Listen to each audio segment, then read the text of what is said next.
It must be said that sometimes producing content on this channel feels like just shouting into the void, unsure of who's out there and who's listening, or even if I'm being heard, yet still feeling it is necessary to create, to emote, and release oneself from the shackles of nihilistic apathy.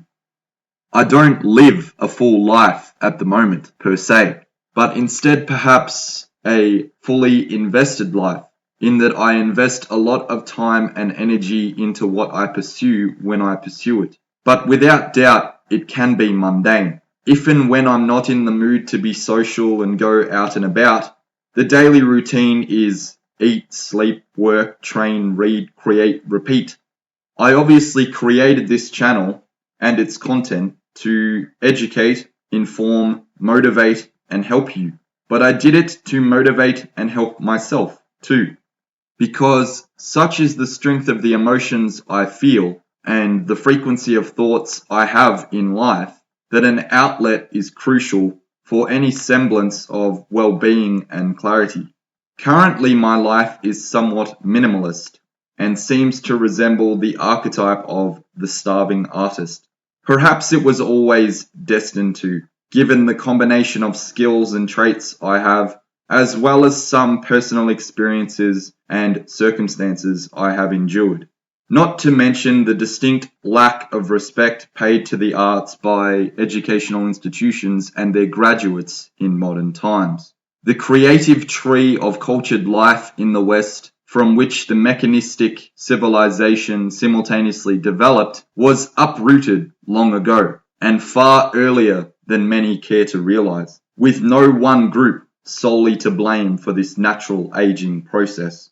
Any Westerner born in the 20th century and beyond already lives in a barren society and civilization, not the fruitful community and culture of earlier, more vibrant epochs. Despite being in a state of gradual natural decline, the West is still the dominant civilization of our time, at least at present. Hence, according to Western standards, and thus the standards upon which most things are measured, all the best original art has already been created. All the best original music has already been composed. All the best original thoughts and words have already been thought, written, and recorded. So much of creativity now is hardly creative at all, but recycled, rehashed, and remixed. Quality has been replaced by quantity. Refinement and modesty has been replaced by the shock and awe of the spectacle, giving the illusion of freshness to something that was bound to become unavoidably stale. In this brave new world of machines, the only things that appear to be advancing are the things that most closely resemble the efficiency of a finely tuned machine. The fields of science and technology are advancing because they are concerned with machines. The training, nutrition, performance, and strict regimentation of professional sports is advancing because the idealistic hybrid construction of the athlete and the hero archetypes is well established. And there is a perpetual revolving door or conveyor belt of new and talented, yet increasingly sanitized and robotic athletes entering the fray to challenge for the title of being the next big star of the sporting universe. Recently, I was in a long-term relationship, and throughout our time together, she acknowledged I had some exceptional talents and great potential. Yet once I found an outlet for the talent and something to channel my creative energy into, and then committed to that pursuit, she didn't truly appreciate my desire to create because it hadn't immediately come to fruition and would take time to manifest, and unfortunately she wasn't willing to wait until it does. As much as this experience hurt at the time, in a way it is perfectly reasonable, as a woman's body clock is always ticking, and her sexual market value diminishes much faster than that of a man. So she has to act decisively and is willing to be unsentimental if her patience runs out. But it's also true in the race of life that most women will hang out at the finish line and wait for the winners. Every perceptive young man knows the standard characteristics of the modern day woman. She just wants to have fun, be adventurous, spontaneous, and live an idealistic life of memorable experiences. This isn't even necessarily a bad thing as such, but it is predictable. However, if your life is particularly regimented or dull, as the reality of day-to-day life usually is, then you won't appeal to many high-value women, at least not initially, especially when their expectations are now so significantly influenced by the concoction of social media and the veritable smorgasbord of potential online suitors, from which only the most appealing will be selected.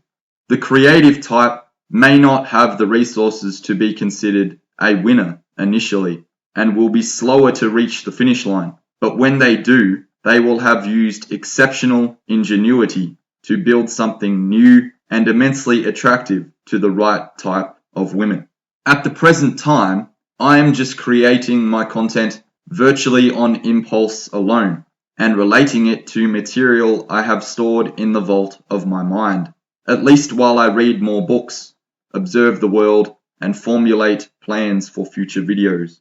However, something that is favorable for me is that I know I am consistently considered somewhat attractive in the physical and intellectual sense, so I don't necessarily struggle to at least gain attention through the typical channels of modernity. I know I have some objectively appealing qualities, but I do work a physical job with some menial aspects, which isn't always exceptional from an income perspective, and especially not during the lockdowns.